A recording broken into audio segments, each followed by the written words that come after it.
Hey, ladies and gents, this is Wiz here with a look at the Figura Obscura Frankenstein's creature from Four Horsemen Toy Design. Sorry I got this review a little late. This has been in my possession for a while, but I was out of the country, and then I picked up some fancy European bug, and I'm not 100%, but I really want to get this review done because I'm very excited about this figure and everything that it comes with. I got the all-in. First, let me have you take a look at the package. Wonderful art by Nate Barch, Frankenstein's creature. There's so much stuff here that I don't have a chance to show it all. It's a big, double-wide piece of art. It's got that kind of slip cover with magnets that you unclip. So you also get a backdrop, very spooky backdrop with all the correct accoutrements from Dr. Frankenstein's office, test tubes, of course, lightning in the background, so that you can use this as either a backdrop to a diorama, or if you like to take photos, it's a nice matte finish, so it won't shine in your photos. But that's always an awesome thing that I always look forward to with every Figura Obscura is this slip cover from Nate Barch with all that wonderful art on it. And then, of course, you know, a very, very elaborately decorated, very cool box. I've already taken him out of here, obviously, but it's got Frankenstein's notes, Dr. Frankenstein's notes, and it's got, you know, skeletal structures, notes on anatomy and physiology on the side here, the brain. I haven't had a chance to read all of that. We get a big bio in the back talking about Dr. Frankenstein and how this is the Mary Shelley version. So it's not the Universal Monsters big green black-headed guy. It's more faithful to the original literature, which is something we've gotten used to with Figura Obscura. The Mask of the Red Death and the Monkey King, all very true to the original literature. But this is what it's all about. This awesome new figure with all new parts, all kinds of nice soft goods to enjoy, and, you know, the diorama pieces that we've also come to expect from Figura Obscura. So this is not part of the set. This is part of the all-in. It's a very cool looking pin on a backer. I haven't taken that out, but it looks very scary and spooky.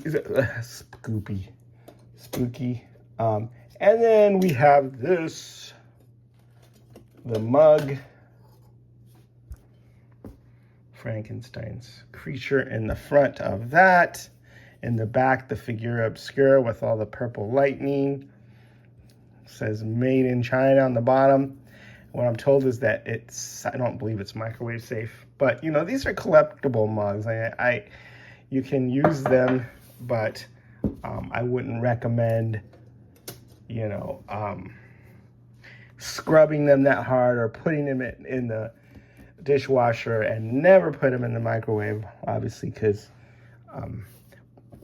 you know, that's a hazard. But you get the mug and you get the pin. Those are the extras this time, and those are very cool.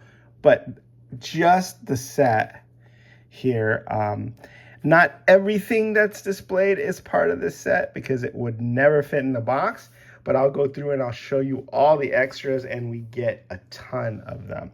So first off, we get this little laboratory table here, right?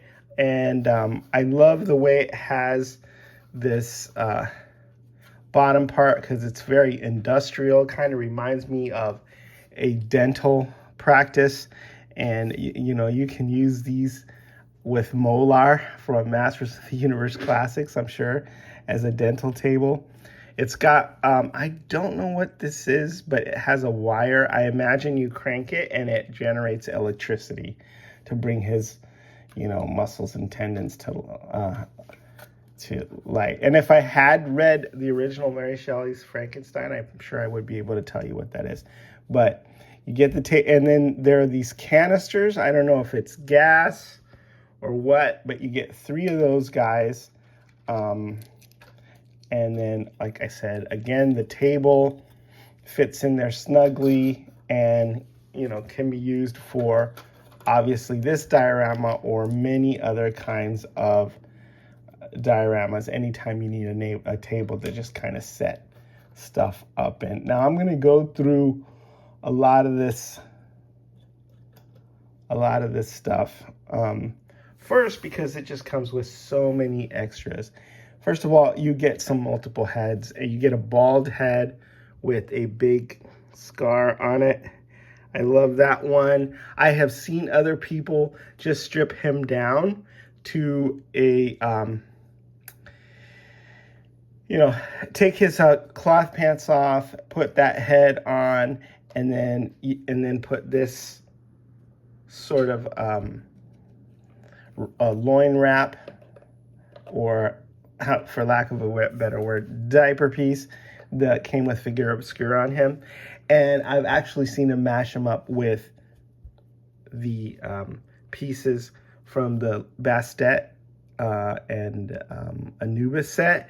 And he looks like a full-on Egyptian mummy, which is cool, right? Since it's not the traditional Frankenstein look. And, I like the hair on him, but I also like these bald heads. I mean, look how expressive they are. Hopefully these are coming in focus, but any sort of undead creature or golem, right? Awesome. All these scars on his head where he's had brain surgery, that just sad look on his mouth with his downturned mouth. And then the wrinkles, right? So there's that head, and then there's this one, there's more of a grimace.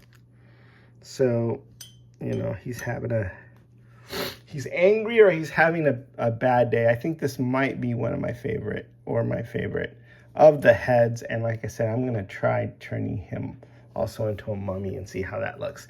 He also has some bare feet. So not only does he come with the big clunky Frankenstein orthopedic shoes, he has bare feet. So that's another one. If you want to mash him up with your Figura Obscura and turn him into a mummy, I think the bare feet are must. Look at the details on those feet, the intricacy of the stitching and how his toenails are gray, although nicely manicured, I have to say. Even on the bottom of the feet, you get a big scar on one, and one is just a normal foot. So I like that. And you also get these broken shackles. So you can shackle him by his feet and by his hands when you're performing your experiments on him. So that's a cool thing. So you get those 2 heads, but then you get 2 more heads. You get this cool bell jar. I love bell jars just to display oddities and stuff like this. But you also get this zombie head. I think this may be the head from, the name escapes me right now. Still have COVID brain or whatever it is I caught over there. But the cool thing about this, I don't know if this comes out, is like the eyeballs, the pupils are in there, but it's painted in such a way till it looks like they're clouded over. And I don't know if it's my mind playing tricks on me, but the eye looks milky and clouded and like sort of blind, right? And then the gaunt face, skeletal looking, and the lips and the teeth bared. Man, that's awesome. And then all the little sores painted, all these little, nicks and stuff. So that is awesome. You can display the head in the jar, or you can just, as somebody who's dead, or you can pop them on the body. And guess what? You get ghouly looking yellow zombie. Then we also get some extra books that come with Jacob Marley, but repainted so that we can build up for Dr. Frankenstein's library, because he is a man of letters. After all, there's 3 books, green, maroon, and black. So I always love these little things, because when you set up a diorama, it just makes things that much cooler and that much more interesting when you can see all these fine details. So you get those 3 books, then you get another sort of bell jar display with a regular skull head. Very nice wash on that brings out the details and the crevices and everything. That's another cool thing to kind of have in your display, because if you're a mad scientist, you gotta have heads in jars, right? I mean, it's a given. They'll throw you out of the Mad Scientist Union if you don't. And you have 2 extra hands. These are new as well, with all these, stitches on them. It kind of reminds me of, sorry, the hand from the Addams Family. Just extra creepy and extra spooky with all that. But of course, these can be used as sort of grasping hands or reaching hands that are a little looser. Then you have this smallest of the bell jars, and you have a severed hand in there, a severed skeletal hand. I think this is probably a smaller skeleton hand than we usually get, and I think this might have been the one that came with the first Krampus. So it's cool to see them reusing that in some way, because it's a very, very small hand, but it's displayed nicely there. And then you get this, which is, if I was a STEM person or knew more about science, I probably know what this was. To conduct electricity, I'm guessing, or store electricity, because I see that it has a little hole here on the front, and that little hole looks the perfect size to attach to this crank device there that has a wire on it. So I'm guessing those 2 go together and help bring him to life. Then you have the Frankenstein's Creature book, giving homage to Mary Shelley and featuring Nate's art. And then I haven't read this yet, but it's got a picture of Mary Shelley and then all these cool things from that Nate has drawn, the brain, excerpts from the book. I can't wait to look at this, because I haven't read the original, but I know it's been, very, very, look at that eyeball popping out there. It's been very, very influential. Who doesn't want to sort of play God and create life? And then it's a cautionary tale, what could happen if you don't watch out. So I think that that's the neatest thing, kind of the legacy of this, why this particular bit of literature has gotten so famous. So you got the book, all these accessories. Like I said, this clock came with the old Figura Obscura, not with this. So don't expect to get that or this or any of the other stuff that I have in the back. But I've showed you almost all of everything that comes with this. Now let's start looking at the table, the reclining table, a very old-timey reclining table. I love how it's all worn on the bottom, and it looks like it's been in the lab for a long time. And it's got this little pump device here that I seem to recall dentists using to sort of use this hydraulic or raise and lower. So I've already strapped him in here just as he came in the package, but it's got these leather-like type straps that you can unstrap and get him off there. So I'll do that now. They strap rather nicely, and they're nice, thick and rubbery, so that it will give you a really nice hold there.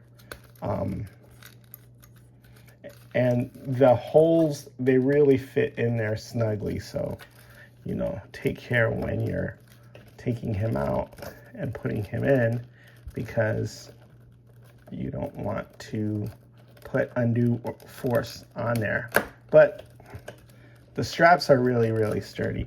So there you go. He's not gonna cut loose, get loose on his own and slide off, because those are really cranked in there pretty tight. So that's the table, and it moves so you can recline it.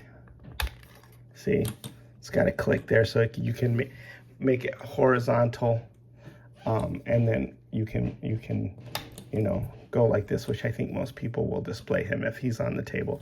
But you could also use that just as a table for whatever, you know, whatever your mad scientist needs might be. Okay, so let's look at the figure itself. Hopefully we can get him in the frame completely. Move this to the side. First thing off, we got these new, like, sort of clunky orthopedic boots. Because you can't have Frankenstein without the boots, right? And then you have these very, very cool cloth good pants. And then you have this brand new sort of patchwork, for lack of a better word, piratey cloak. I imagine now we got to get some pirates now, right? Because of that piece, but they go really well together. You know, any goth would be proud to wear that long trench coat, those black pants. I don't know about the boots, but those are a must, right? If you're going to have a Frankenstein. And then we have the alternate feet to swap out if you don't like the boots for whatever. And I'm going to play around with these boots. I'm going to try to see if I can put them on Armored Conquistador, see what that looks like. So let's show all the intricacies and the stitching on the back of the coat, and the patches are different colors, like different subtle shades of patchwork. So you can tell that the coat's been kind of repaired. There's a brown there. There's like a little bit more gray, like a little bit bluish. So it's very subtle, maybe a green. But, you know, this coat has seen better days. It's been dragged through the dirt. You got fraying here at the bottom edges, some tearing. Very, very cool. And depending on how you paint that, right, you'll draw out the details. So these are some very cool scarification details here.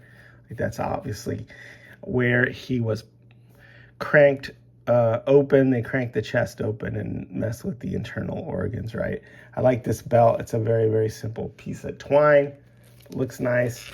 Here's the head. Let me give you a close-up look of the head in all its gruesome glory.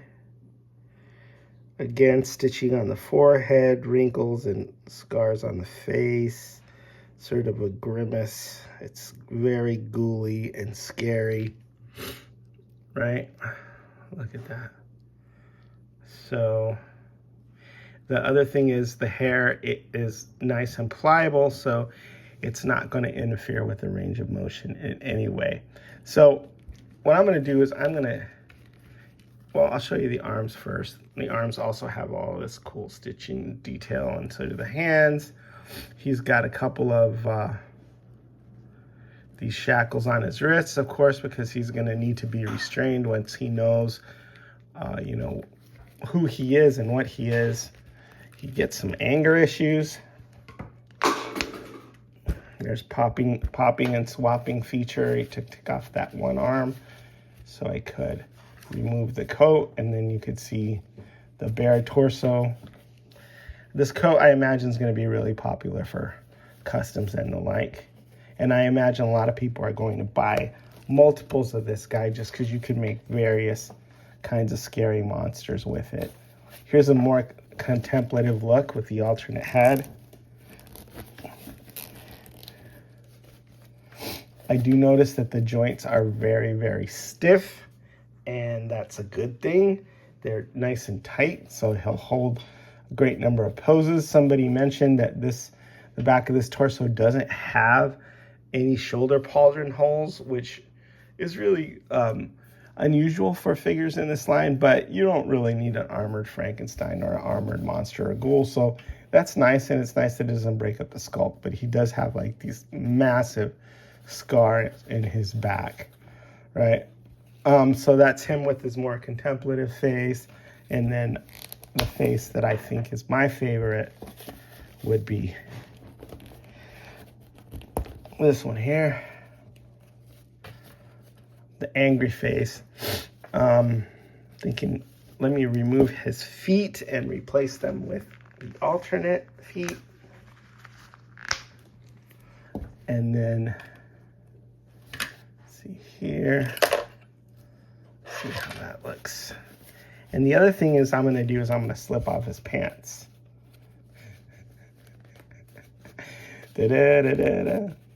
Da-da-da-da-da. Sorry, Frankie. Gotta show people the deets. All right, so those are his legs and his magnificently muscled. And this is why he's mad here, because there's something missing in the front. And let me pull his legs out. Wow, this has gotten to be a long review, guys. I can't believe it. This may be the longest review ever. But it's just because there's so much to show, right? I remove the legs, and now I am. One thing that they do send with this is a note saying that you should heat up the parts, which I didn't do. But, you know, I've been popping and swapping for a while, so I do get a little cocky. Now we've got just all these like random body parts hanging out everywhere in this lab. So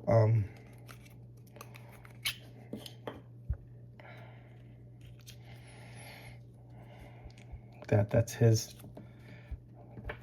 crotch piece.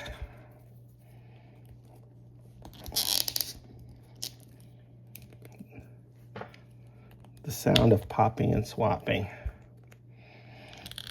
I usually don't do popping and swapping on the review just because it's kind of time consuming and I think that people might find it boring, but I really am excited to get him into his alternate kind of mummy ghoul phase. So just to show you what that looks like.